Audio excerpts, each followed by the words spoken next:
Hi everybody, my name is Yash. We are currently solving the 2025 UPSC CSE prelims question paper and this is the fourth part of it. इससे पहले हम 3 part solve कर चुके हैं and we are continuing with our PYQ solving series. इसके बाद हम 2024 का पेपर करेंगे. ये सीरीज़ अगर आप नए हैं तो ये सारे उन एस्पिरेंट्स के लिए जो एस्पिरेंट्स अपना सिलेबस रिवाइज़ कर चुके हैं, सारा कुछ मेमोराइज़ कर चुके हैं, लेकिन उसके बाद भी या तो उनके अटैम्प्ट्स कम रह जाते हैं या फिर वो काफ़ी question real time exam scenario में गलत मार्क कर देते हैं. तो ये उन सभी के लिए है जो various hacks, tricks, elimination techniques सीखना चाहते हैं और बेसिक रिसोर्सेज में जो भी वो पढ़ रहे हैं, चाहे वो PYQ हो, चाहे वो करंट की मैगजीन्स हो या फिर जो भी स्टैंडर्ड बुक्स हैं आपकी स्पेक्ट्रम, लक्ष्मीकांत, NCERTs, उनमें अपना भरोसा दोबारा से जगाना चाहते हैं. ये सारे उन स्टूडेंट्स के लिए है क्योंकि ऐसा बोला जाता है in UPSC everything is asked under the sun, लेकिन वो सही नहीं है.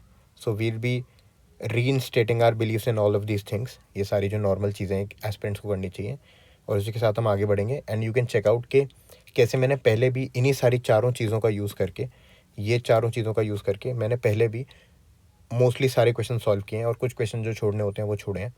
और ये चीज़ का यूज़ करके I can guarantee you that you will be able to solve at least if not more than 90 to 92 questions. आप इतने क्वेश्चंस कर पाओगे, सारे सही नहीं लेकिन इतने आप अटेम्प्ट्स कर पाओगे and you will be able to cross the barrier of 95 plus marks, जो कि नॉर्मल UPSC कट ऑफ से थोड़ा ज़्यादा ही है. I have been doing this for 3 out of 3 prelims in my last 3 years of preparation. मैंने यही करके ये CDS, NDA, UPPCS ऐसे कई एग्ज़ाम्स निकाले हैं, स्पेशली उनके prelim stage, by using just all these 4 things. Let us begin with the series. ये 76th क्वेश्चन है. UK, Denmark, New Zealand, Australia, Brazil. How many of the above countries have more than 4 time zones.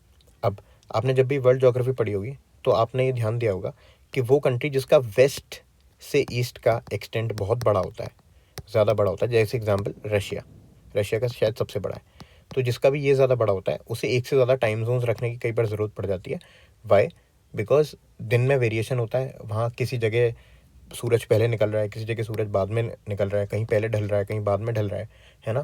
तो उस वजह से confusion arise हो जाते हैं, इसलिए वो छोटे छोटे टाइम जोन्स में कंट्री को अपनी बांट देते हैं just to ease out administrative things and other things. तो जिस भी कंट्री का वेस्ट से ईस्ट का टाइम जोन ज़्यादा बड़ा होगा उसके पास एक से ज़्यादा टाइम जोन होंगे. अब यहाँ पर बड़ा मुश्किल था ये देख पाना कि किसका होगा और किसका नहीं होगा. Why? Because all of these are big enough countries और इसमें से कुछ कंट्रीज़ जो हैं वो छोटी भी हैं, लेकिन उसके बाद भी अगर आपको पता होगा फैक्ट वाइज कि जैसे New Zealand is a smaller country, लेकिन स्टिल उसके पास 4 या 4 से ज़्यादा टाइम जोन्स मिलते हैं. ये क्वेश्चन बाय फैक्ट करना बहुत मुश्किल है. आपको हर एक कंट्री का फैक्ट पता होना चाहिए. इसमें से एक का भी अगर आपको नहीं पता तो you will be getting confuse. अब इसमें ऐसे क्वेश्चन में मैंने ट्रिक्स का इस्तेमाल बताया. मैंने पहले बताया हुआ है कि जब 5 ऑप्शन होते हैं तो आंसर 80 या 90% ऑफ द टाइम्स 3 ऑप्शन होता है, 3 आर करेक्ट. 6 होते हैं तो 4 होता है, 7 होते हैं तो 5 होता है. अब अगर आप नए हैं इस चैनल पे तो आपको ये ट्रिक शायद ना पता हो, लेकिन ये ट्रिक मैंने प्रूव कर चुका हूँ ऑलरेडी सेम पेपर 2025 पेपर में लगभग 4 से 5 बार. अब इस क्वेश्चन में जैसे आप वो ट्रिक लगाएंगे आप आंसर मार्क करेंगे ओनली 3 और एक्चुअल में जो करेक्ट आंसर है वो है ओनली 4. आई गेस शायद सिर्फ ब्राज़ील के पास 4 टाइम जोन्स नहीं है, बाकी इन सबके पास है. न्यूजीलैंड जिसका साइज़ बहुत ज़्यादा बड़ा नहीं है, ऑल्दो वेस्ट ईस्ट उसका भी एक्सटेंट ठीक ठाक है, लेकिन फिर भी ये गेस कर पाना बड़ा मुश्किल है कि न्यूजीलैंड के पास 4 टाइम जोन्स होंगे. तो अगर आप ट्रिक से जाते हैं तो आंसर ओनली 3 होगा और ओनली 4 इसका एक्चुअल आंसर है. अब मैंने क्या किया था, मैं ट्रिक से ही गया था, मैंने ओनली 3 मार्क किया था. उस प्रोसेस में मेरा आंसर गलत भी है but I don't mind it. क्यों? क्योंकि मैंने आपको पहले ही बताया ऐसे क्वेश्चन आप UPSC को आराम से गिफ्ट में, दान में दे सकते हो. क्यों? क्योंकि हम 5 क्वेश्चन सेम ट्रिक से, जो कि हम शायद इसमें 0 लाने वाले थे, हमें आते भी नहीं थे, कई क्वेश्चन बिल्कुल भी नहीं आते थे. तो अगर मैं ऑलरेडी 5 क्वेश्चन सही करके यानी कि 10 नंबर ला करके 0.66 माइनस करा लेता हूँ, I still have 9.3 something with me. तो मुझे इस बात से बिल्कुल भी दिक्कत नहीं होनी चाहिए. मैंने पहले भी ये बताया है कि ये ट्रिक्स जो हैं ये 90% के आसपास या 80% के आसपास क्वेश्चन में काम करती हैं. और अगर आप इतना रिस्क लेने के लिए तैयार हैं तो आई वुड से प्लीज़ मार्क इट. उसके अलावा इसका कोई तरीका नहीं है. आपको रटा हुआ होना चाहिए. आप साइज़ कैलकुलेट नहीं कर पाओगे कौन कितना बड़ा है कैसा है. आपको रटा होना चाहिए और otherwise you take the help of a trick जो कि इस क्वेश्चन में काम नहीं कर रही. ये जानबूझ के UPSC ऐसा सेटअप बनाता है कि वो 5 से 6 क्वेश्चन ऐसे देगा जहाँ ये ट्रिक्स काम करेंगी और 1-2 क्वेश्चन हमेशा ऐसे डाल देगा जहाँ ये काम नहीं करेंगे, so that you are scared of using these tricks, लेकिन ये काम करती हैं। एंड अगर किसी को भरोसा नहीं है, please watch my 3 parts earlier that I have talked about, जिसमें मैंने सॉल्व किया हुआ है। इन ऑल ऑफ दिस पार्ट्स हमने 5 से ज़्यादा क्वेश्चन सही किए हुए हैं ऐसे। So I would say mark only 3 and move ahead.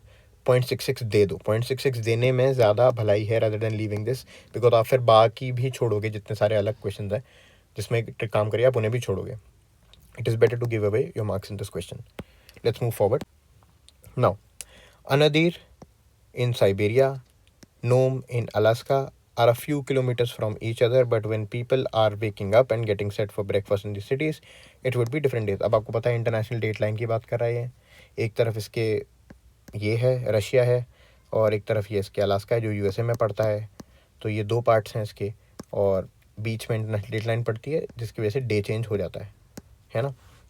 तो ये वही बात कर रहा है, इसमें कोई भी परेशानी नहीं है, ठीक है, एक दिन का अंतर पड़ता है, ये बस ये बता रहा है। It is a non harmful statement. आप इसको दोबारा भी पढ़ सकते हैं और आप पाएंगे कि बिल्कुल भी नॉन हार्मफुल है। ये सिर्फ एक इन्फॉर्मेशन दे रहा है जो कि बहुत जनरल नेचर में, कि साइबेरिया में और अलास्का में भले ही फ्यू किलोमीटर्स का अंतर है, जो कि हमें पता है, बीच में इंटरनेशनल डेट लाइन आ जाती है और लोग अपने ब्रेकफास्ट के लिए उठ रहे होते हैं, वो बता रहा है। लेकिन सेम टाइम सेम सुबह में, सुबह का टाइम सेम होता है, लेकिन वो 24 घंटे का फ़र्क होता है, कि एक जगह शायद 23 डेट है, एक जगह 24 डेट है, वो ये बता रहा है। So this is the correct statement.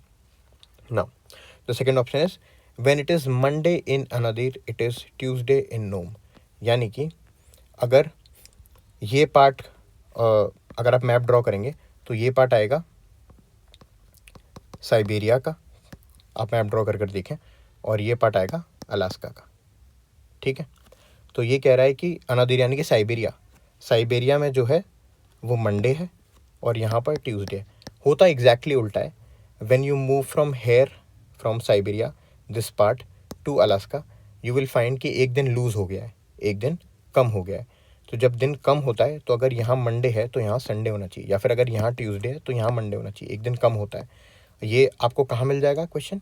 ये आपको आराम से GC लियोंग में लिखा हुआ मिल जाएगा, जो कि मैंने आपको पहले भी रिकमेंड किया कि वो पढ़नी होती है। सो it is again one of the basic resources. अगर आपने GC लियोंग ठीक से पढ़ी है तो ये क्वेश्चन बिल्कुल सही होता। ये पार्ट सही है, लेकिन ये बिल्कुल उल्टा है। इट इज़ मंडे इन नोम होना चाहिए एंड इट इज़ ट्यूसडे इन अनादीर होना चाहिए। तो उस हिसाब से ये पार्ट गलत है और सिर्फ फर्स्ट ऑप्शन सही है, which is this thing. Okay, now we move to the 78th question. Who among the following was the founder of self respect movement. अब अगर आपने थोड़ी सी भी स्पेक्ट्रम पढ़ी है, थोड़ी सी भी ऊपर से भी, not even a serious aspirant I am talking about, अगर आप एक नॉन सीरियस एस्पिरेंट भी रहे हो तो भी आपको पता होना चाहिए कि ये पेरियार EV रामास्वामी नायकर, ये इन्होंने किया था, साउथ में हुआ था ये, इंडिया के। तो ये इन्होंने किया था, ये कोई भी इनसे रिलेटेड नहीं है दूर दूर तक। सो this is the answer. I mean you can only learn it. और ये तो शायद एक रीडिंग में, अगर आपने एक रीडिंग भी करी है ऑफ स्पेक्ट्रम तो ये आपको आना चाहिए। अगर नहीं आता तो then that is a serious problem. Even SSC people know this things. So yes, now we move to the 79th question. Consider the following pairs: Botswana, Chile, Indonesia. In how many of the above rows is given information correctly matched. इनमें से कितने correctly matched हैं ये पूछ रहा है। Now again all of this question that we have seen till now. 76th question वो भी रटने वाला था। 77th क्वेश्चन इट इज़, ये रटने वाला तो नहीं था। ये अगर आपको बेसिक पता है कि टाइम जोन्स कैसे काम करते हैं, आपने GC लियोंग थोड़ी भी पढ़ी हुई है, ठीक से पढ़ी हुई है, तो ये क्वेश्चन हो जाना चाहिए। GC Leong is a basic resource. Basic resource मैंने आपको पहले बता रखे हैं मेरे टेलीग्राम चैनल पर क्या क्या है। तो अगर आप कहेंगे नहीं GC लियोंग पढ़ूंगा नहीं, NCERT पढ़ूंगा, तो then that is not done. This is the basic resource for UPSC। तो ये question is basic, this question is also very basic. ये थोड़ा सा रटने वाला है ये वाला क्वेश्चन, बट मिनरल रिसोर्सेज के आप और भी क्वेश्चन देखेंगे इन सेम 2025 पेपर, और काफ़ी क्वेश्चन मिनरल रिसोर्सेज से पूछे गए, बिकॉज MMDR एक्ट भी आया था, मिनरल्स बहुत ज़्यादा चर्चे में थे, तो ये आपको आना चाहिए। अगेन सी चिले तो आपको पता होनी चाहिए। वाई? ABC ट्राइंगल जो कि साउथ अमेरिका में है, वो किस लिए फेमस है ABC triangle? For lithium. Lithium ion batteries constantly चर्चे में रहती है, हमको पता होना चाहिए लिथियम कहाँ है। इनफैक्ट सारे इस टाइप के रेयर अर्थ मेटल और ये सारी चीज़ें हमको पता होनी चाहिए। तो दिस इज़ करेक्ट। इंडोनेशिया निकल, ये भी करेक्ट है। बोत्सवाना डायमंड में मैं कंफ्यूज था ये है या नहीं है, बट मुझे पता था कि साउथ अफ्रीका में डायमंड्स तो हैं। तो मतलब अफ्रीकन रीजन में डायमंड्स तो हैं, अफ्रीकन कॉन्टिनेंट में। अब वो किधर हैं या नहीं है मैं इसमें कंफ्यूज था, तो मैंने ओनली 2 और ओनली 3 में बेट लिया and I took the bet as this. ठीक हो गया, in some other day only 2 बैठ लेता। मैंने पहली बार बताया ऐसे काफ़ी क्वेश्चन मेरे गलत भी हुए थे, but that does not matter. If you are attempting 95, 25 उसमें से ऐसे हैं इसमें आपको बैठ लेनी है 2 में, और आप 12-13 ऑन एन एवरेज जैसे ही कर रहे हो, आप बहुत आगे निकल गए अपने कॉम्पिटिशन से। 12-13 नेगेटिव हो जाए कोई फ़र्क नहीं पड़ेगा, 12 into 0.66 is nothing. 4-5 number lose करने के बाद आप लगभग यहाँ 24 नंबर गेन कर रहे हो, तो 20 नंबर के नेट पॉजिटिव में हो आप। So do not worry about this question. ज़रूरी क्या है? ज़रूरी ये है कि आप लास्ट के 2 ऑप्शन तक पहुँचो। अगर आप यहाँ तक नहीं पहुँच पा रहे, then that is a problem. If you are reaching here, good enough. I knew this, I was confused about this, I marked it and I got it correct. गलत भी होता, not a problem. Now how did I know this? मैं resource की बात करता हूँ हमेशा हर जगह। तो रिसोर्स इसका था मेरा सिंपली एक चैनल है IES-PCS पाठशाला, उसमें जो सर हैं उन्होंने मिनरल्स के बारे में पूरा पढ़ाया था। एक डॉक्यूमेंट दिया था जिसमें MMDR एक्ट, कौन सा मिनरल कहाँ है, इंडिया के फेमस मिनरल्स, बाहर के फेमस मिनरल्स, ह्यूमन जोग्राफी का पार्ट है बेसिकली, ह्यूमन जोग्राफी का।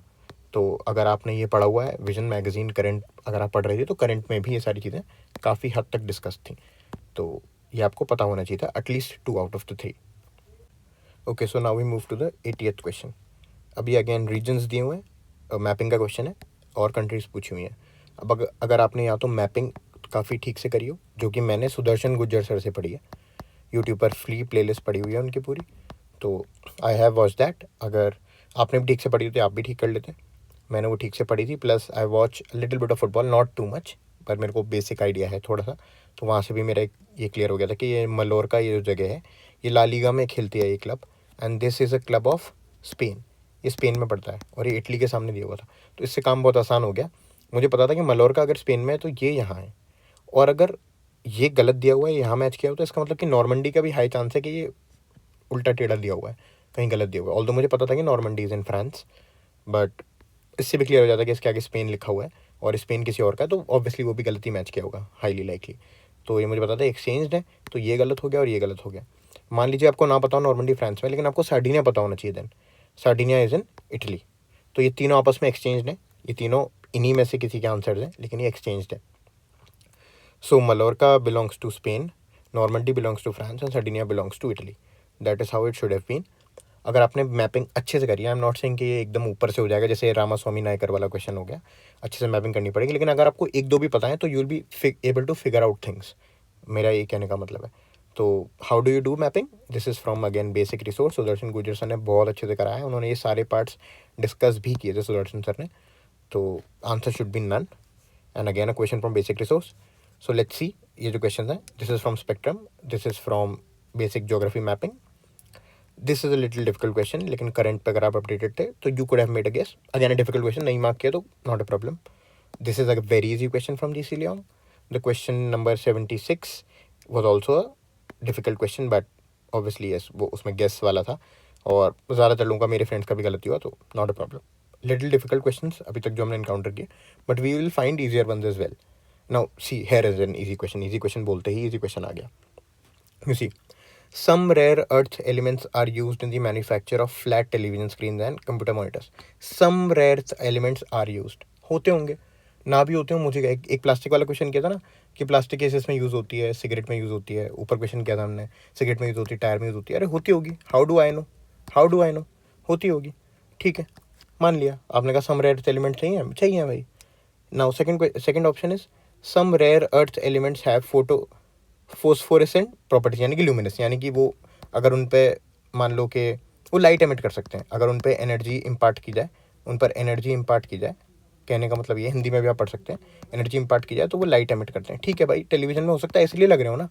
टेलीविजन में लगने का मतलब ही क्या है? अगर वो टेलीविजन में लगाए जा रहे हैं तो maybe some form of colours, वो कुछ कलर दे पाए उस टेलीविजन को, that is why they are used. तो some rare earth elements have phosphorescent properties, ठीक है, ये हो सकता है।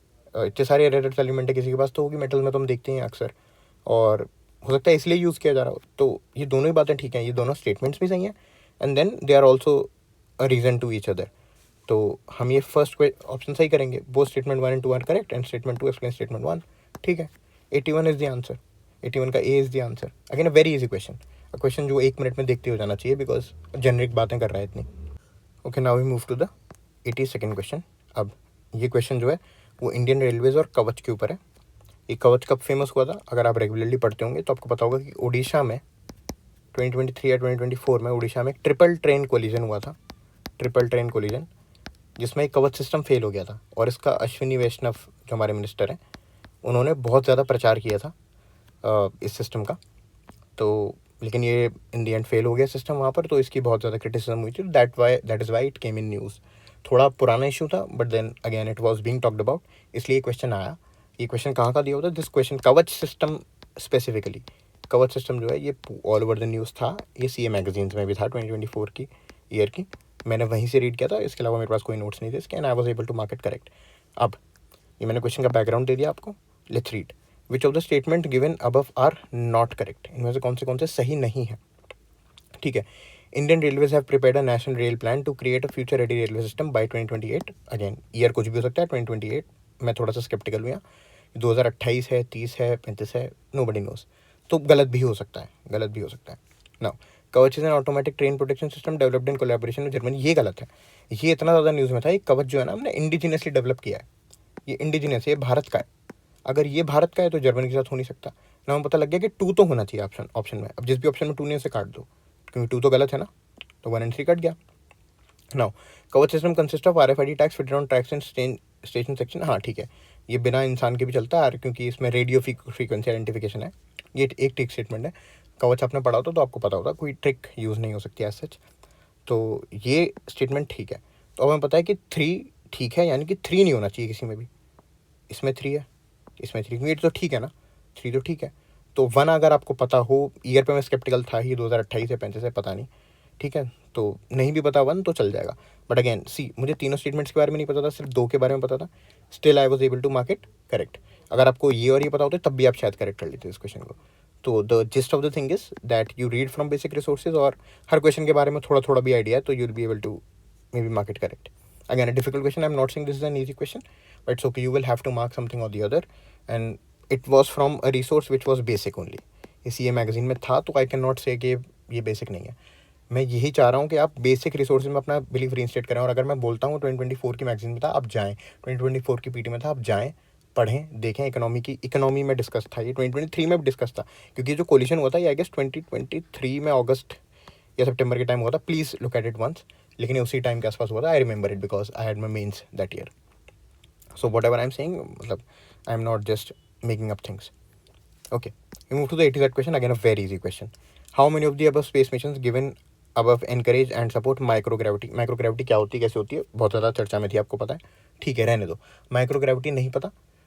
माइक्रोग्रेविटी इज़ अ टर्म जो कि ग्रेविटी को एक छोटे लेवल पर शायद स्टडी करने से, कुछ भी ऐसा मान लो फॉर द गिवन क्वेश्चन। अगर आपको नहीं पता, आपको ये पता है कि इसमें से कौन सी माइक्रोग्रेविटी की रिसर्च में यूज़ हो सकती है। बिकॉज पूछा क्या गया, how many of the space mission given above encourage support. Words देखो कितने कितने नॉन हार्मफुल वर्ड्स यूज़ किए हैं यार। छोटा सा भी कोई मिशन होता है ना, वो भी किसी चीज़ को कैसे एनकरेज कर दे, कैसे सपोर्ट कर दे, हाउ डू यू नो। बड़ी आसानी से कोई भी चीज़ किसी को भी सपोर्ट कर सकती है। छोटा सा मिशन कहीं किसी लेबॉरेटरी में भी हो रहा होगा अबाउट सम स्पेस मिशन, वो भी सपोर्ट कर सकता है माइक्रोग्रेविटी को, तो है ना। तो एक्सिम 4, स्पेडएक्स, गगनयान, हाँ कुछ भी सपोर्ट कर सकता है। मैंने लिटरली ऐसे मार्क किया था। माइक्रोग्रेविटी रिसर्च पर थीसिस लिखने की ज़रूरत नहीं है आपको ये क्वेश्चन सही करने के लिए। That is how you go about it. कि माइक्रोग्रेविटी आपको पता है स्पेस रिलेटेड टर्म है, ये इतने बड़े बड़े मिशन हो रहे हैं, किसी लेवल पे तो हेल्प करेंगी। देखो, एनकरेज करना है, सपोर्ट करना है, can be done. All the 3 very easy question to mark. Science and tech की सबसे अच्छी बात ये है कि अगर आपको थोड़ा भी आइडिया है, थोड़ा बेसिक कॉमन सेंस है, you will be able to mark. Move to the 84th question now. Again a difficult question. See, question ऐसे आ रहे हैं, एक ये आसान था थोड़ा, देन अगेन थोड़ा मुश्किल, देन आसान मुश्किल, कुछ इस टाइप के क्वेश्चन आ रहे हैं, but we will have to deal with them. With reference to India's defence consider the following pairs. Again why was it in news, अब तो देख ही लो यार। ऑपरेशन चल रहा था सिंदूर, इतना ज़्यादा डिफेंस हो रखा है पूरे वर्ल्ड में, तो ये क्वेश्चन आना ही था। One could have been prepared, but again a very difficult question to solve. मुझे कौन सा पता था, मुझे बस ये पता था इंडिया की डिफेंस की बात हो रही है, और IL-76 नाम का एयरक्राफ्ट, सुपरसोनिक कॉम्बैट एयरक्राफ्ट, मैंने ज़रूर पढ़ा होता अगर होता तो। कॉम्बैट की पूरी टाइम बात चल रही है, एयरफोर्स की बात चल रही है, और हमने एक भी ऐसे एयरक्राफ्ट का नाम नहीं सुना तब तक। मैंने तो नहीं सुना था, तो आई न्यू इट कि ये गलत है।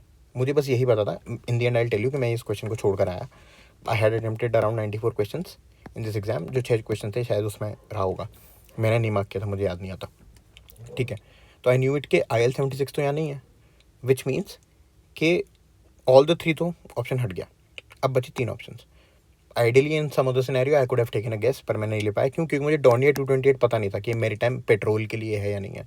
C-17 Globemaster military transport aircraft है, क्या ये एक्सचेंज भी हैं, मतलब I had no idea, I had no clue at all. तो मैंने इस क्वेश्चन को छोड़ना ठीक समझा। अगेन अगर आपको आंसर जानना है तो the answer is B, only 2। इसका मतलब कि ये दोनों ठीक हैं, C-17 मास्टर ग्लोब 3 और ये डॉनियर 228, ये बिल्कुल सही मैच्ड है। I had no clue at all, इतने ज़्यादा न्यूज़ में भी नहीं थे। How would I rate it? A very very very difficult question to solve. एक ऑप्शन मैंने एलिमिनेट कर दिया है already, despite that.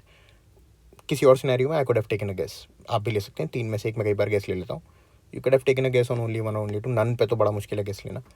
You could have taken it, तो मे भी सही हो जाता, but difficult. Now we move to 85th question. Again किसी को लगेगा मुश्किल question, I would rate it as very easy. Y?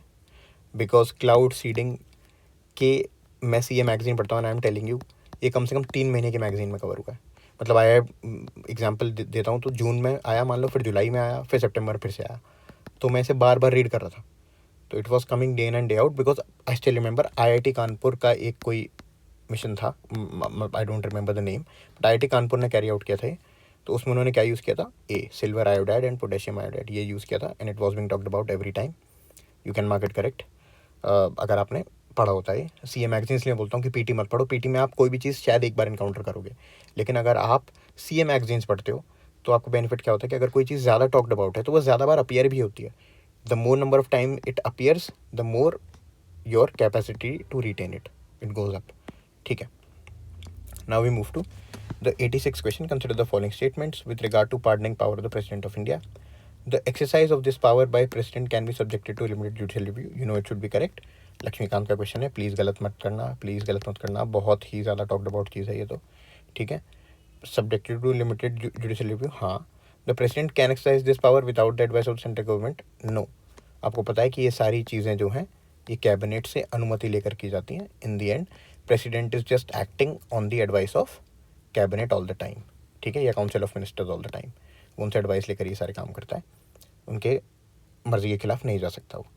So the answer is A, only 1, that is the answer. Now we move to 87, again a very very easy question. How do I rate it? Very very easy. From where it is from Lakshmikant. Now we move to the 87th question. Okay, let's read the question. On the dissolution of the House of the People, the Speaker shall not vacate his or office until the immediately before the first meeting of the House of the People after dissolution. बिल्कुल ठीक बात है ये क्यों ठीक बात है? वो इमीडिएटली ऑफिस नहीं छोड़ता। आप पार्लियामेंट वाला चैप्टर जिसमें स्पीकर का सेक्शन दिया हुआ है, अगर आप वो पढ़ोगे, स्पीकर का सेक्शन दिया हुआ है, उसमें आप पाओगे कि ये स्टेटमेंट एकदम सही है, वो इमीडिएटली अपना ऑफिस नहीं छोड़ता स्पीकर। ठीक है, now let's move to the, ये सही है first. Now second, according to the provisions of the constitution of India, a member of the house of the people, यानी लोकसभा का member, on being elected as speaker shall resign from his political party immediately. No, ऐसा कोई clause नहीं है। अगर आप चाहो तो आप रिजाइन कर सकते हो टू मेंटेन न्यूट्रलिटी, और 1-2 स्पीकर्स ने पहला ऐसा किया भी है। आप लक्ष्मीकांत में पढ़ोगे तो आपको पता चलेगा कि एक स्पीकर ने ऐसा पहले किया भी हुआ है।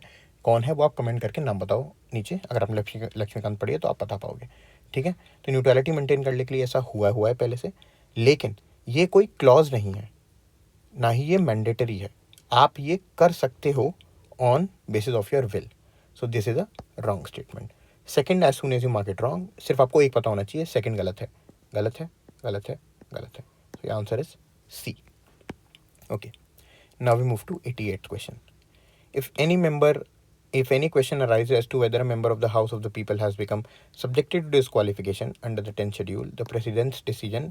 अब 10th schedule क्या है? छोड़ो, आएगा क्वेश्चन, मैं नहीं पढ़ रहा. What is the 10th schedule about? The 10th schedule is about defection. ये हमें पता है, ये तो एकदम बेसिक वाली बात है ना? Any person is attempting any competitive examination India जिसमें थोड़ी सी भी चीज़ आती है उसे पता है 10th शेड्यूल क्या है। वो डिफेक्शन के बारे में, अब डिफेक्शन कौन हैंडल करता है? Whether is it the speaker, you tell me, whether is it the speaker और whether is it the president? It is the speaker, ये आपको पता है। ये स्पीकर है और यहाँ पर प्रेसिडेंट दिया हुआ है, प्रेसिडेंट डिसीजन, ये गलत हो गया, फर्स्ट गलत है। There is no mention of the word political party in the constitution of India, ऐसा है ही नहीं। मेंशन है, वो वर्ड मेंशन है पॉलिटिकल पार्टी। आप देखो, इतना बड़ा इलेक्शन कमीशन का ब्यौरा दिया हुआ है उसमें, 324, 326, वो पूरा इलेक्शन कमीशन का वो एक अलग से पार्ट बना के रखा हुआ है, उसमें क्या पॉलिटिकल पार्टी कहीं भी मेंशन नहीं होगा। पॉलिटिकल पार्टी शायद बहुत ज़्यादा एलेबोरेटली डिफाइंड ना हो और चीज़ें ना हो, लेकिन पॉलिटिकल पार्टी टर्म तो मेंशन है ही। 10 बार वो पॉलिटिकल पार्टी बोलता है, वो तब बोलता है जब कि पॉलिटिकल पार्टी को सिंबल असाइन होंगे, पॉलिटिकल पार्टी के कैंडिडेट्स कैसे कैसे फीचर करेंगे, तो पॉलिटिकल पार्टी तो टर्म आएगा ही आएगा। दिस इज़ नो, मतलब नो नॉनसेंस अबाउट इट। ठीक है, तो सेकंड ठीक, देयर इज़ नो मेंशन, ये गलत है, और ये पहला भी गलत है। So the answer is neither. So the answer is D. For 88 we mark the answer as D. ठीक है, a very easy question. Now we move to the 89th question. Again a very easy question. Why मैं saying this के easy है? आप 2019 का PY Q solve करके आओ, same question, almost same, थोड़ा सा अलग तरीके से डिफाइंड, ऐसा सेम क्वेश्चन 2019 में डिस्कस किया हुआ है, मैंने वो किए हुए थे पीवाई क्यू। अगर आप 2-3 बार लगाओगे आपको ये सब याद हो जाएगा, and then all of this questions would appear easy. अब किसी को लग रहा होगा यार ये एकदम से मिनरल्स के रूल्स वगैरह हमें कैसे पता होगा? 3-4 बातें हैं। एक, ये पीवाई क्यू में था, एक MMDR एक्ट अमेंड हुआ था, MMDR एक्ट 2023 में, वो CA मैगजीन में ये है। 3, तो इतनी सारी चीज़ें, you can not miss it. ठीक है, मिनरल्स बहुत ज़्यादा थे ही चर्चे में। Let us read it now. In India, state governments have no power for making rules for grant of concessions in respect of extraction of minor minerals. अब minor minerals क्या होते हैं और मेजर क्या होते हैं आपको पता होना चाहिए। हम कई बार माइनर सुन के कन्फ्यूज हो जाते हैं। माइनर मिनरल्स वो नहीं होते जो कम मिलते हैं, ये वो मिनरल्स होते हैं जो ज़्यादा मैटर नहीं करते हमारे लिए, जैसे सैंड, मतलब थोड़ा बहुत मैटर करते हैं, बहुत ज़्यादा नहीं। मेजर मिनरल्स क्या हो जाएंगे? मेजर वो मिनरल्स जो हमारे लिए बहुत इंपॉर्टेंट है। ठीक है, those are major minerals, critically मिलते हैं, बहुत ज़्यादा इकोनॉमिक वैल्यू है उनका, वो मेजर होते हैं।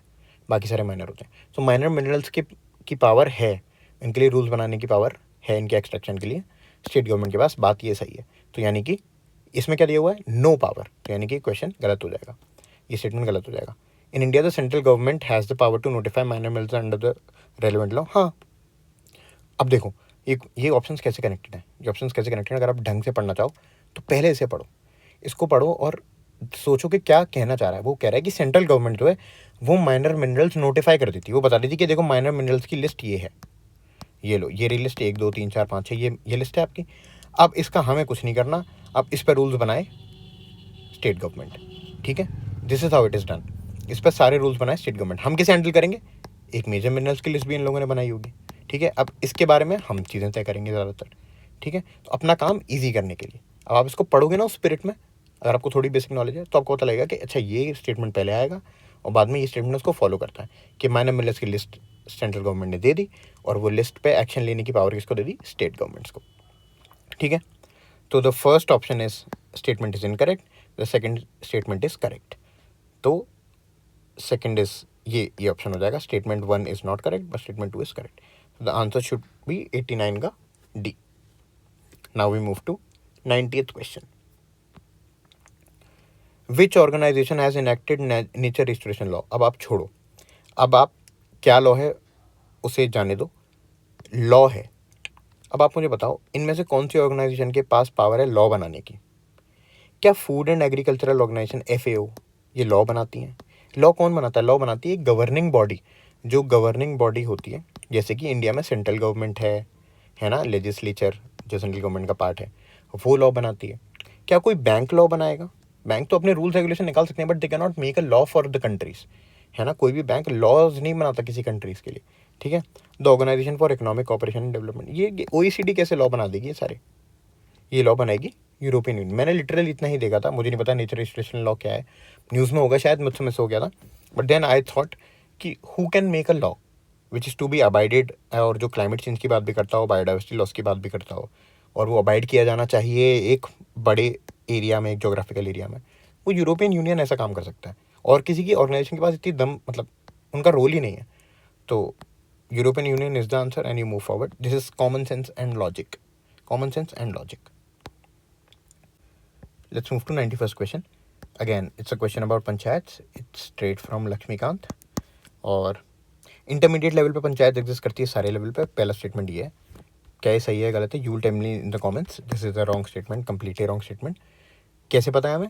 एक तो लक्ष्मीकांत में दिया हुआ है, दूसरा it's also a PYQ from I guess 2021 या 2022, you can search it. This is also PYQ। Intermediate level पे हर स्टेट में नहीं, जहाँ 20 लाख का शायद पॉपुलेशन का कुछ ऐसा क्लॉज है, तो वहाँ एग्जिस्ट करती है, यू कैन सर्च इट, जो पॉपुलेशन क्लॉज है। ठीक है, तो this is wrong. To be eligible to be member of panchayat intermediate level पे you have to attain a age of 30 years, again wrong. 30 years तो दूर दूर तक बात नहीं हो, तो कन्फ्यूज़ भी करता है। तो आप देखो 21, 25, 18 ये वाली एज में कन्फ्यूज़ करता है, पंचायत वाला चैप्टर अगर आपने पढ़ा हो तो। ठीक है, तो अगैन नो वेयर क्लोज।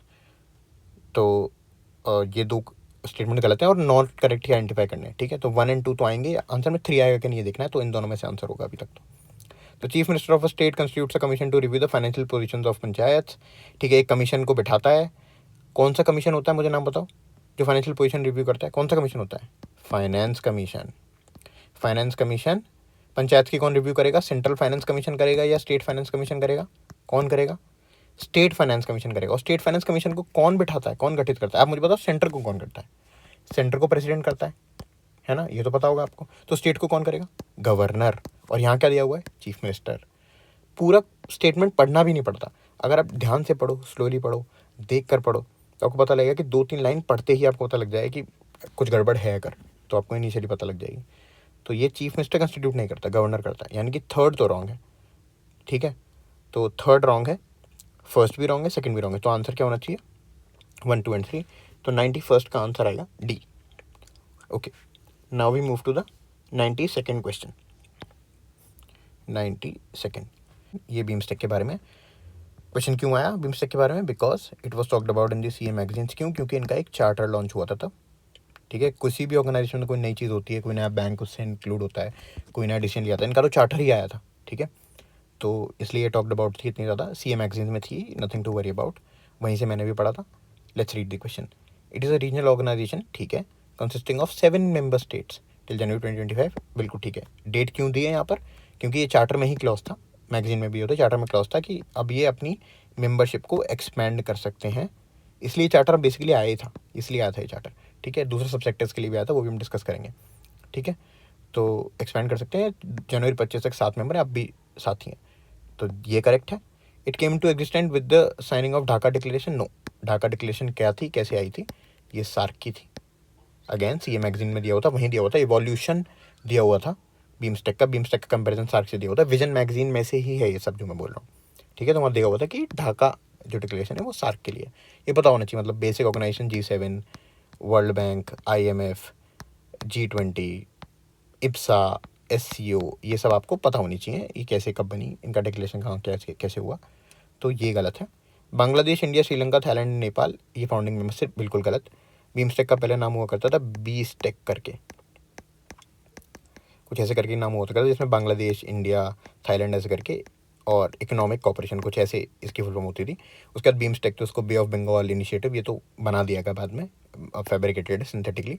बीस्टेक की ये फुल फॉर्म होती थी, और इसमें नेपाल कहीं भी नहीं है, एन नहीं आ रहा ना कहीं भी, तो नेपाल इनका फाउंडिंग मेंबर नहीं था, ये मुझे पता था, ये गलत हो गया। सीए मैगजीन में दिया था, मुझे अलग से नहीं पता था। In BIMSTEC the sub sector of tourism is being led by India. नहीं, इंडिया लीड कर रहा है सिक्योरिटी और शायद एनर्जी का भी कुछ पार्ट, एनर्जी एंड सिक्योरिटी शायद 2 लीड कर रहा है। अगेन सीए मैगजीन में बड़ा बड़ा सबसे, इनफैक्ट जो फर्स्ट स्टेटमेंट था, ओपनिंग स्टेटमेंट, वो यही था, यही न्यूज़ था, यही बस था पूरा। तो ये सिर्फ करेक्ट है, बाकी 3 गलत है, 4 गलत है, 2 गलत है, ये सब कट गए। सो this is the correct option given from the CA magazine. PT में भी दिया था, मैंने पीटी भी पढ़ी है, पीटी में भी दिया था, so nothing to worry about. Okay, so question number 93, Gandhi peace press के बारे में, difficult question. It was there in the news में था, लेकिन उसके बाद भी मैंने गलत किया, बिकॉज इतना ज़्यादा भी नहीं था न्यूज़ में, और आई do not remember reading it in the CA magazine, अगर हो तो शायद मुझसे मिस हो गया। बट 2025 में शायद इस अवार्ड को कुछ 30 साल कंप्लीट हुए, बिकॉज ये 1995 में आया था अवार्ड, ये मैंने जब बाद में पढ़ा तब मुझे पता लगा 1995 में ये अवार्ड आया था, 30 साल हुए थे इसे, और एक गांधी जी की कुछ ऐसे 125वीं वर्षगांठ या ऐसा कुछ, इसलिए आया था। So that is why it was news, because again 30 years complete हुए। यूपीएससी को प्यार है ऐसी चीज़ों से, जब किसी पर्सनैलिटी को, किसी चीज़ को, किसी अवार्ड को 10 साल हों, 20 साल हों, 30 साल हों, किसी स्कीम को 50 साल हों, 20 साल हों, 10 साल हो, 5 साल हों, तो वो सवाल पूछता है। तो उसने यही पूछ लिया कि जूरी में कौन बैठता है। अगेन जूरी में कौन बैठता है was a difficult thing to answer, अगर आपको स्पेसिफिकली ना पता हो। मैं सिर्फ एक इन्फ्रेंस ड्रॉ कर पाया था, जो मैं आपको बता देता हूँ। जो इन्फ्रेंस मैंने एग्जाम हॉल में बैठ के ड्रॉ किया था, वो ये था कि प्रेसिडेंट और प्राइम मिनिस्टर का एक साथ एक जूरी में होना बड़ा मुश्किल लग रहा था मुझे। मतलब यही इन्फ्रेंस था जो मैं ड्रॉ कर पाया, इसके अलावा मैं कुछ भी ड्रॉ नहीं कर पाया। तो मुझे पता था ये होगा तो ये नहीं होना चाहिए, ये होगा तो वो नहीं होना चाहिए। एक साथ दोनों हेड्स का होना इज़ अ लिटिल, मतलब मैंने अभी तक कोई कमेटी नहीं देखी जहाँ दोनों एक साथ हो, चाहे ईसी को अपॉइंट करना हो, किसी को अपॉइंट करना हो, कुछ भी करना हो, मैंने दोनों को एक साथ कभी नहीं देखा। So this was the only thing that I could draw, और इससे सिर्फ एक ऑप्शन कट रहा था, स्टिल ऑप्शन बच रहे थे ए सी डी, मुझे पता नहीं था चीफ जस्टिस होना चाहिए या नहीं होना चाहिए। लीडर ऑफ अपोजिशन को गांधी पीस प्रेस के लिए बुलाते होंगे या नहीं होंगे, क्योंकि लीडर ऑफ अपोजिशन की तो वैसे ही अब बहुत ज़्यादा रेलेवेंस कम होती जा रही है चीज़ों में। अगर आप देखें तो काफ़ी कमिटीज़ में मतलब चीफ जस्टिस को भी हटाया जा रहा है, although so not a big thing. जैसे chief justice not a part of now EC के कमीशन का वो पार्ट नहीं है, सी को अपॉइंट नहीं करवाते वो। तो I was little dicey, I think I left this question और marked something random. I would suggest कि ये करो आप। तीन ऑप्शन में कुछ अगेन रिस्क एपेटाइट पे डिपेंड करता है, some can do some can not do. एक और ऑप्शन अगर मैं एलिमिनेट कर पाता तो I would have 100% attempted this question. अगर मैं एक और एलिमिनेट कर पाता सम हाउ, मैं इन्फ्रेंस नहीं ड्रॉ कर पाया। If anybody can draw they can suggest in the comments. I was not able to draw any inference. The answer to the question is C, 2, 3 and 4. Prime minister भी होते हैं, chief justice भी होते हैं, leader of opposition भी होता है। Again I did not know it, so I wouldn't claim it कि मुझे अपने आप से आया। एक इन्फ्रेंस जो अच्छा मैंने ड्रॉ किया वो मैंने आपसे शेयर कर दिया कि दोनों एक साथ नहीं हो सकते, जिससे आपका एटलीस्ट 75% मतलब 25% चांस तो चलो गलत करने के कम हो जाते हैं इस क्वेश्चन को। So that is the only inference I could draw और the answer is C. Okay, let's move forward. 94 Gagan के ऊपर क्वेश्चन है। Again talked about science and अच्छे से पढ़ा हो तो गगन वगैरह ये सारी चीज़ें, निसार, ये सब बहुत ज़्यादा चल रहा था, ये पता होना चाहिए। एयरक्राफ्ट में यूज़ आता है, एयरक्राफ्ट के ट्रैफिक कंट्रोलिंग, बेसिकली नेविगेशन में एयरक्राफ्ट कैसे जाता है उस सब में काम आता है। Usual system of ground station to provide necessary augmentation which of the following statements is are correct about Gagan. It is design to provide additional accuracy integrity. ठीक है, कितना कितना नॉन हार्मफुल है, आप मुझे बताओ। एक एयरक्राफ्ट को या किसी चीज़ को एडिशनल, एयरक्राफ्ट भी नहीं लिखा उसने लिखा it is design to provide additional accuracy and integrity. ठीक है भाई, कोई चीज़ आई है किसी अच्छी चीज़ के लिए आई होगी ना, ये तो नहीं लिखेगा it is not design to provide additional accuracy. हाँ ठीक है, ये नॉन हार्मफुल मतलब करेक्ट मानो और आगे बढ़ो। It will allow more uniform and high quality air traffic management. Again ठीक है, ये कह रहा है एक्यूरेसी तो ये भी बढ़ाई देता होगा। ठीक है, see do not question non harmful things. Non harmful things जो बिल्कुल ऐसी हैं जो आपको they are guiding you somewhere, just mark them correct, do not think much. Second is correct, गलत कुछ भी नहीं है उसमें यार, है ना। रैंडम ऑब्जेक्टिव यूज़ कर रहा है वो और बता रहा है आपको। It will provide benefits only in the aviation but not in other mode. अब ये देखो, ये सिर्फ एविएशन में मदद करेगा लेकिन और किसी भी मोड में हेल्प नहीं कर पाएगा। ये आपको कैसे पता? इवॉल्विंग यूज़ होते हैं किसी किसी चीज़ के, कोई चीज़ किसी लिए आती है और किसी लिए यूज़ होती है। ठीक है, Amazon was meant as a book store, एक ऑनलाइन बुक प्लेटफॉर्म, और आज वो किस लिए यूज़ हो रहा है? तो this is again something which is you can question कि सिर्फ इसमें यूज़ होगा। A lot many uses can come, maybe in the military sector it can, Gagan can obviously भी use for military things, maybe शायद उसका एक component हो इसमें यूज़ आने के लिए। ठीक है, तो again third is extremely wrong, third is wrong, third is wrong, 1 और 2 सही हमें पता है, तो answer is D. This is how you mark this question, very easy question. Again एक दो लास्ट के दो कुछ क्वेश्चन हैं, बस एक मुश्किल है ये वाला Gandhi peace prize, otherwise we have encountered easy question only. Now consider the following statements regarding AI action summit. ठीक है, हेल्ड इन पेरिस February 2025। ठीक है, ये न्यूज़ में थी, सब जगह चल रही थी, so nothing new. co-chaired with India. The event builds on the advances made. अब now you see how non harmful this is. अगर आपको पता है कि इंडिया ने co-chair करी थी, जो कि करी थी, इंडिया ने करी थी, अब इतना पता है, अब आगे का पढ़ो, how non harmful the complete statement is. The event builds on the advances made at the Bletchley park summit. ये इवेंट जो है, ये जो एडवांसेस पहले हो रखे हैं बाकी समिट्स में, उसके ऊपर बिल्ड करता ही होगा। कोई भी सबमिट अगर हो रहा है, मान लो पहले G20 होस्ट किया इंडिया ने, फिर होस्ट किया मान लो ब्राज़ील ने या किसी ने, कोई भी G20 होल्ड कर रहा है, भाई पुराने एडवांसेस पर ही बिल्ड करेंगे ना नई चीज़ें। ठीक है, पुरानी चीज़ों को सप्लीमेंट करता है, मान लिया, सही करता है। Along with the other countries, US and UK also signed the declaration on inclusive and sustainable. अब now you see how this question is framed. इसमें दो गलतियां बताऊंगा मैं, दो तरीके से पकड़ा मैंने इसको। पहला, along with other countries, US and UK also signed. ये चाहता है कि आप क्वेश्चन करो इस बात को, US and UK also signed. ये चाहता तो क्वेश्चन ऐसे भी लिख देता, US, UK, India, Indonesia all signed या all of these countries signed. Along with other countries मतलब बाकी काफ़ी ने तो साइन किया, उसके साथ साथ US और UK ने भी किया। सो it is putting a question mark already, एक चीज़। दूसरी चीज़, जब भी इन सारी चीज़ों में, क्लाइमेट एक्शन में, टेक्नोलॉजी में, कोई भी टेक्नोलॉजी शेयर नहीं करना चाहता अपनी, जो कंट्रीज आगे निकल गई, the countries which have developed, they do not want to share all of these things a lot. Why? Because उनका जो गैप है आपसे, वो जो एक टेक्नोलॉजिकल लैग उन्होंने क्रिएट कर लिया आपके साथ, they do not want to bridge it, इसलिए तो वो डेवलप्ड है। तो these declarations of including and sustainable AI, ये जो कंट्रीज़ हैं यूएस यूके टाइप की, ये साइन नहीं करती हैं. They do not want to give away on this things. अगर वो इस सब पे साइन कर देंगी तो उन्हें इंक्लूसिव का मतलब कि आपके साथ टेक्नोलॉजी शेयर करनी पड़ेगी, and they are not ready for it, है ना. तो these country will never sign something like this, they will never sign this. एक कॉनोटेशन और है, बाहर की कंट्रीज़ को अक्सर, ऐसी कंट्रीज़ को, कॉलोनियल कंट्रीज़ को, इन सब कंट्रीज़ को हल्का सा नेगेटिव लाइट में लिया जाता है. आप बाकी क्वेश्चंस करेंगे, अगर इससे पुराने 10 साल के क्वेश्चन करेंगे, you will find this pattern. आप इससे पहले क्वेश्चन करेंगे, you will find this pattern. ठीक है. तो the answer to this is, ये गलत है, इसने साइन नहीं किया है, ये सही है. So only A is correct. This is the right answer. Now a very difficult question in front of all of us. I did not know even one of them. मुझे एक भी नहीं पता था. आई am not very proud about it, but मैंने पढ़ा तो मुझे ईयर्स वगैरह इतने ज़्यादा याद नहीं होते. And again a difficult question to solve, क्योंकि एक भी नहीं पता है, then how would you be marking. एक भी नहीं पता है आपको कि सही है गलत है, how would you mark them. बड़ा मुश्किल हो जाएगा चूज़ करना इनमें से. So I left this question. Now the answer to this question is D.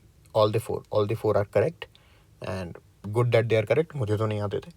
If you can mark them, good for you, but I don't think more than 1% people would have marked this correct in the exam. ये 1% बहुत बड़ा number है. No serious aspirant reads in such depth, I can tell you. No serious aspirant. I've cleared this exam thrice now, the UPSC prelims. I've never read any of these things in the general category I'm talking about. Okay, now we move to the 97th question. See, my goal is not to make you solve each and every question. I have repeated this in the earlier videos as well. मेरा गोल ये नहीं कि मैं आपको सारे questions करा दूँ, spoon feed कर दूँ. The idea is to get you as close to the answer as possible. One. Second is that basic resource आपको समझ में आए, एलिमिनेशन आपको समझ में आए. इसका मतलब मैं बिल्कुल ये नहीं कह रहा कि मैंने 100 के 100 क्वेश्चन सॉल्व किए या मेरे 200 मार्क्स आए थे. No, I had somewhere around 100 marks each time. इस बार भी इतने ही आएंगे लगभग. Answer sheets are not out, but लगभग इतने ही आएंगे. And this is what you need. Okay, now we come to BRICS. एक क्वेश्चन बीमस्टेक पे आया, एक क्वेश्चन ब्रिक्स पे आया. ब्रिक्स पे क्यों आया? ब्रिक्स की समिट हुई थी, कजान में हुई थी, यही वो क्वेश्चन है. अगेन बहुत ज़्यादा डिस्कस था. अच्छी सुदर्शन लोढ़ा सर का जो कंपाइलेशन है IR पे, हर साल वो बनाते हैं एक प्रीलिम से पहले, उसमें डिस्कस था. CA मैगजीन में डिस्कस था. मैंने दोनों देखी थी, ये भी देखा था, ये भी देखा था. ठीक है, हर जगह CA मैगजीन में, PT में, न्यूज़ में, न्यूज़पेपर में, सब जगह था. 16th BRICS summit was held under chairship of Russia and Kazan. True. Indonesia has become a full member of BRICS. True. The theme of the 16th BRICS summit was. अब now read these things slowly. ये सब पता है, fact है एकदम. ये तो fact शायद ना पता हो, बड़ा फैक्ट है. Read this slowly. The theme of the 16th BRICS Summit was strengthening multiculturalism for just global development and security. अब मुझे बताओ, multiculturalism for security, ये क्या तुक है? Does it even make sense? Multiculturalism for security. Strengthening multiculturalism for people to people ties हो सकता था, मल्टीकल्चरलिज्म फॉर कल्चर हो सकता था, global culture. Multiculturalism for shared bond हो सकता था. Multiculturalism for just global development and security कहाँ से आ गया? This is multilateralism. एक्चुअली ये मल्टीलेटरलिज्म होना चाहिए. मैं I am telling you very honestly, such that at the given time मुझे नहीं पता था मल्टीलेटरलिज्म आएगा या नहीं आएगा. लेकिन जैसे ही मैंने मल्टीकल्चरलिज्म पढ़ा था ना, I was in a doubt, और मैंने इसको गलत मान लिया. ठीक है, हो सकता है शायद मेरा गलत हो जाता, but does not make sense. If this does not make sense, this is wrong, this is wrong. Third गया, 1 और 2 सही है. A is the answer. So 97th answer is A. तो we move to the 98th question now. The 98th question, let's read it. 98th question. The power of Lokpal के ऊपर question है. Applies to public servants of India but not to the Indian public servant posted outside India. I mean how? मतलब ये कहना चाह रहा है कि IAS पे अप्लाई होगा, लेकिन अगर कोई IAS बाहर, यूजुअली IFS पोस्ट होते हैं वैसे, चलो, बट IAS भी कई बार पोस्ट हो जाते हैं. You would come to know about it. ठीक है, IFS अगर कोई बाहर पोस्टेड है कंट्री के, तो उस पर अप्लाई नहीं होगा. भाई वो भी सिविल सर्वेंट है, वो भी पब्लिक सर्वेंट है. See the nonsense of it, see the nonsense of the question. अगर इस पर लोकपाल अप्लाई नहीं होगा, ये बाहर बैठ करप्शन कर रहा है, कौन अप्लाई होगा? कौन देखेगा इसको? Lokpal is made for public servants. और वही IFS अगर दिल्ली आ जाए तो 3 साल के लिए दिल्ली उसकी पोस्टिंग हो जाती है. You would know, all of you would know, you are preparing. अगर दिल्ली पर आ जाता है तब क्या ये होगा? Again, so it's I don't know how badly this option was prepared. So गलत है. द चेयरपर्सन और a member shall not be a member of the parliament और a member of the legislature of any state और union territory. ठीक है, कि इसका जो चेयरपर्सन होता है लोकपाल का, एक्चुअली वो एक जुडिशियल मेंबर होता है. जुडिशियल मेंबर्स होते हैं ना, इन सबको हेड करते हैं. आपने देखो NGT, लोकपाल, है ना। और इन सारी चीज़ें ट्रिब्यूनल टाइप की बाकी ट्रिब्यूनल्स जो होते हैं वाटर ट्रिब्यूनल, इनको जुडिशल मेंबर सेट करते हैं, जो कि ठीक है। एंड अब दिक्कत क्या है, देखो मैंने जुडिशल मेंबर बोला, इसने जुडिशल मेंबर के नाम पर दिया क्या है, and only the chief justice of India. भाई chief justice of India whether incumbent और रिटायर्ड, कितने रिटायर हो गए होंगे टोटल अब तक, या कितने हैं, एक होता है चीफ जस्टिस, और रिटायर मैक्सिमम कितने हो गए होंगे, उनमें से कितनों की डेथ भी हो गई होगी। इतने सारे ट्रिब्यूनल हैं कि ज़रूरी थोड़ा ना कि एक इनकम्बेंट ही बैठे या रिटायर्ड ही बैठे, नहीं, chief justice and supreme court जज वेदर रिटायर्ड और इनकम्बेंट, वो भी बैठ सकता है, ओनली चीफ जस्टिस नहीं है इसका आंसर। अगेन ये बहुत ही टेक्निकली बहुत ही घुसकर प्रिपेयर्ड है, इतना डेंस क्वेश्चन है, इसको उस माहौल में रीड कर पाना, स्पेशली द 98 क्वेश्चन एकदम एंड पर आ गए, is a little difficult, but if you read it slowly would come to know. So it is not just the chief justice, कोई और मेंबर भी हो सकता है, कोई और चीफ मतलब वो भी हो सकता है सुप्रीम कोर्ट का जज, ठीक है। So this is also wrong. The chairperson और a member shall not be a person of less than 45 years of age, ठीक है, ये करेक्ट है। Again it's a fact, although it's a fact, लेकिन अगर आपको एज याद हो, difficult to remember, but the fact is correct, ठीक है। तो कोई फैक्ट देकर एकदम गलत करता है, इसलिए मैंने कभी ये नहीं बोला कि फैक्ट डेटा डेट को देखकर हमेशा काट दो, बी स्केप्टिकल, मैं हमेशा ये साइन लगाता हूँ, मैं कभी फैक्ट डेटा के आगे ऐसे नहीं करता, ठीक है, कि फैक्ट है तो गलत है, you know, use the fact as कि अच्छा मैं देख लेता हूँ एक बार सही है या नहीं, ठीक है। तो ये सही है, third is correct. Let's read fourth. Lokpal cannot inquire into the allegations of corruption against sitting prime minister, no it can inquire although there are restrictions. ये कहाँ दिया हुआ है, डायरेक्टली पिक्ड, ये जो मैंने स्टेटमेंट बोला it is picked from Lakshmikant. Lokpal का आप चैप्टर पढ़ लेना, ना मिले तो you can come and comment कि सर हमें नहीं मिला, बट मैं बता रहा हूँ हर एडिशन में, पुराने एडिशन में भी है, नए में भी है, जिस एडिशन को पढ़ना है पढ़ लो, आई हैव रेड इट, ठीक है। तो लक्ष्मीकांत में दिया हुआ है, उसमें साफ दिया हुआ है कि रिस्ट्रिक्शंस हैं, और रिस्ट्रिक्शंस क्या क्या है मैं जैसे आपको बताता हूँ। रिस्ट्रिक्शंस होती हैं जैसे न्यूक्लियर एक्ट के बारे में हो गया, या कुछ और कॉन्फिडेंशियल चीज़ होगी, उस बारे में आप इंक्वायर नहीं कर सकते, कॉन्फिडेंशियल बातें हैं वो, है ना, न्यूक्लियर की रिलेटेड चीज़ होंगी, बाकी चीज़ें हो गई, ठीक है। तो लेकिन आप कर सकते हो, can not is again wrong भाई, इसीलिए तो है ये कि पब्लिक सर्वेंट्स को, पब्लिक मिनिस्टर्स वगैरह को, इनको देखा जा सके। So only third is correct, only this is correct, ये रॉन्ग है, ये रॉन्ग है, ये रॉन्ग है, ठीक है। Now we come to again, now you see, consider how taking a leap of faith is important। ये वो क्वेश्चन बताएगा, ये क्वेश्चन बताएगा, मैंने लिया था लीप ऑफ फेथ, मैं दिखाता हूँ। Consider the following statement in the respect of first kho kho world cup, पहला खो खो वर्ल्ड कप हुआ, चर्चे में था, ठीक है। अब ये बात बिल्कुल ठीक है, aspirant kho kho world cup पढ़े, T20 वर्ल्ड कप पढ़े, कुछ क्रिकेट पर भी क्वेश्चन आ जाता है, ओलंपिक्स पढ़े, क्या क्या पढ़ ले, मतलब it's difficult, but then that is the bitter truth about this exam, you have to read almost everything. The event was held in Delhi India, correct, Delhi में हुआ, इंडिया में हुआ, सबको पता है, ये आसान था, यहाँ तक तो समझ में आया था मुझे भी, बस इसके बाद मुझे कुछ नहीं पता था। I used leap of faith, थोड़ा सा एक अपनी किस्मत को आजमाना। कैसे आजमाते हैं, Indian man beat Nepal with a score of 78-40 in final to become the world champion in man category. Indian man ने नेपाल को हराया, ये मैं मान सकता हूँ, पता था मुझे भी, विद अ स्कोर ऑफ 78-40। जिसने मैच देखा भी होगा, I can tell you nobody remembers the score, nobody. This can be 78-40, 79-40, 76-40, 76-33, 34, 35, 36, anything। ये देखो 54-36 वुमेन ने नेपाल को हराया, 54-36। ये भी चलो मुझे तो नहीं पता था कि इंडियन वुमेन ने नेपाल को हराया, इंडियन वुमेन जीती थी ये पता था, बट नेपाल था इसमें भी, ठीक है, okay, but again the score 54-36, who would know it. मैंने ये भी गलत लिया और ये भी गलत लिया, just because it can be anything but 78-40।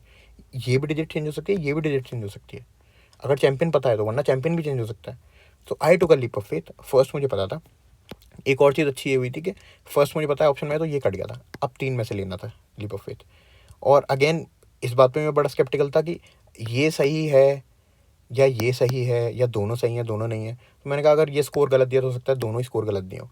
It was a leap of faith, आप 3 में से एक मार के अपना 33% चांस भी चेक कर सकते हो, बट मैंने वो लिया, और ये गलत मार्क किया, ये गलत मार्क किया, इसको सही मार्क किया, and I was able to arrive at answer. A little bit of fluke, but then you have to take it. किसी क्वेश्चन मैंने लिया, किसी में नहीं लिया, again it was a lot of gut involve, वो होना भी चाहिए। Now I am not somebody who watches chess a lot, but this was a very very fairly easy question. मैंने इंस्टाग्राम खूब चलाया है, और गुकेश की रील, जब गुकेश जीते तो उनके हाथ कांप रहे थे, वो वाली रील्स जो थी, everybody has watched them. Gukesh is now a national hero for all of us, वहाँ से ही क्वेश्चन हुआ। In the finals of the 45th Chess Olympiad held in 2024, Gukesh Domaraju became the world's youngest winner after defeating the Russian player. No, it was not a Russian player. It was a, आपने जब देखा तो छोटी सी आंखें थी. I'm not being racist here, पर छोटी सी आंखें थी. It was either a Japanese or a Chinese player. I hope it was a Japanese player. ठीक है, मुझे नाम नहीं पता, आप प्लीज़ बता सकते हैं. Nakamura whatever, I don't remember then, but I remember it thoroughly कि वो जो, बिकॉज वो रील्स बहुत ज़्यादा वायरल हुई थी. If you have watched any of them you would come to know. Again you would be saying sir क्या बता रहे हैं, रील्स से क्वेश्चन सॉल्व करना. That is how it is. If you do not watch something regularly, मैं football या cricket देखता हूँ और चीज़ें नहीं देखता, तो I would have to use these inferences. तो मुझे ये पता था कि ठीक है, प्लेयर रशियन तो नहीं है बिल्कुल भी. ठीक है, this was not the player. Hikaru Vikaru शायद करके नाम था. I do not remember. I am sorry if I am taking the name wrong.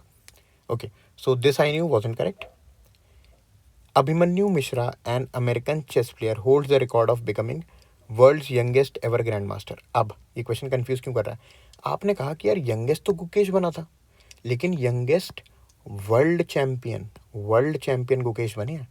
ठीक है, यंगेस्ट हमें पता था ना, यही तो रिकॉर्ड टूटा था, इसलिए तो इंडिया इतना खुश था, इतना न्यूज़ में हेडलाइन में थे कि यंगेस्ट वर्ल्ड चैंपियन बन चुके हैं गुकेश. ठीक है, पुराना रिकॉर्ड शायद मैग्नस कार्लसन का किसी का रिकॉर्ड तोड़ दिया उन्होंने, लेकिन वर्ल्ड चैंपियन की बात कर ही नहीं रहा. वो यही चाहता है कि आप जल्दी में क्वेश्चन पढ़ो और गलत कर दो. आप सोचोगे अरे ये गुकेश की बात ऊपर हो रही, गुकेश होना चाहिए, तो गुकेश नहीं है, because it is not the world champion, it is the grand master. और यंगेस्ट एवर ग्रैंड मास्टर कौन है? अभिमन्यु मिश्रा हैं. ये एक्चुअली में यही आंसर है इसका. It was not Gukesh. Why it is talking about, ये देखो आपने सुना होगा ये term Indian master, grand master, ये चेस में आपने टर्म सुने होंगे. ठीक है, grand master is very different from a world champion. Grand master बहुत सारे होते हैं, वर्ल्ड चैंपियन एक ही होता है. ठीक है, so this is right and this is wrong. So we come to the answer as 2 only. So we have solved it 100 questions successfully. हमारी 2025 का पेपर पूरा completed है. All the parts are there. You can go and watch it. You can watch it on 2x if you have less time. Please watch it. ये आपके लिए बहुत helpful होने वाला है, I can tell you this. And yeah, please do like, please do share, please do subscribe. Why? Because it keeps me motivated. और इसके अलावा कोई डाउट हो, किसी क्वेश्चन में कोई लॉजिक समझ ना आया हो, please DM me on Telegram. The link is in the bio for the Telegram group and my Telegram channel. और अगर यहाँ कुछ समझ नहीं आया, you can also comment. You can comment down below. Ask for any help. Ask for any advice. The advices are free. I am not running any paid thing at this point of time. Everything is free. You can ask for any advice, anything. Share it with your friends. Knowledge बांटने से बढ़ती है. Please do like, please do share and subscribe. This means a lot to me. I will continue this video with the 2024 paper and a lot many videos for you. जो मैंने 3 साल में सीखा मैं आपको सिखाना चाहूँगा. Thank you and bye bye.